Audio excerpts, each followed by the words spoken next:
So I don't know about you, Steve, but I find living in an urban center, it is so hard to catch a cab.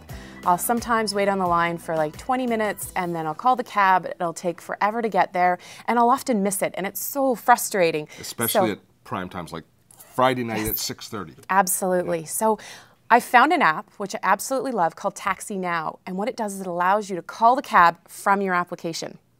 So you go in here, it actually, using geolocation services, it'll actually track where you are at that point in time. It has a big blue button on it, so it's nice and easy to use to request the taxi.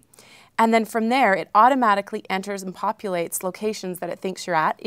If you don't recognize your address, you can change it right there on the spot. But in this case, I'm going to select where we are. I enter my name. I enter a little note to the cab driver. Like, for example, if I'm in an apartment building, I can say what my buzzer number is. I enter my phone number in there so that they can call me when they get there.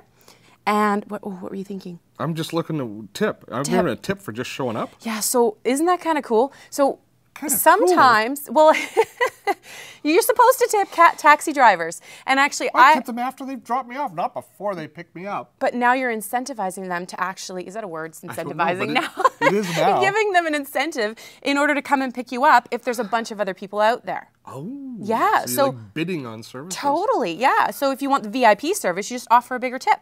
Now, my question with this is, first of all, this obviously is bypassing the taxi's dispatch service.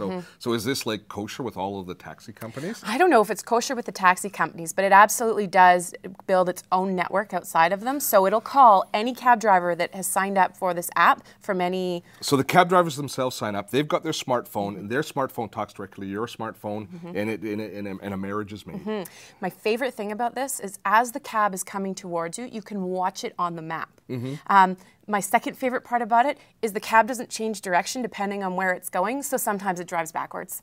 Okay. I like that feature. I get a little kick out of that one. It would be very upsetting to see your cab coming and then going past you. Yeah. Because you can't find the place. Well, it's funny because the cab driver can call you or they can ping you as soon as it's arrived, but I always laugh at them because I'm like, no, I can see you. You're right here. You don't need to ping me. So anyway, that is one of my favorite apps. It's a page one for me. Okay, TaxiNow, and we're in the Vancouver area right now, so that it works here. There's other services that are competing because not one company is dominating this space. That's true. Not one company is dominating the space, but this is one of the ones that we use here on the West Coast. They are expanding out into the East Coast as well in major urban centers out there. So you might find the same service under a different name as well. And it is available on the iPhone and the Android at this particular one. So I like that. I'm going to give TaxiNow a page one regardless. Nice. High five on the page one. No, I'm not going to high five you. Oh. All right. You made up a word.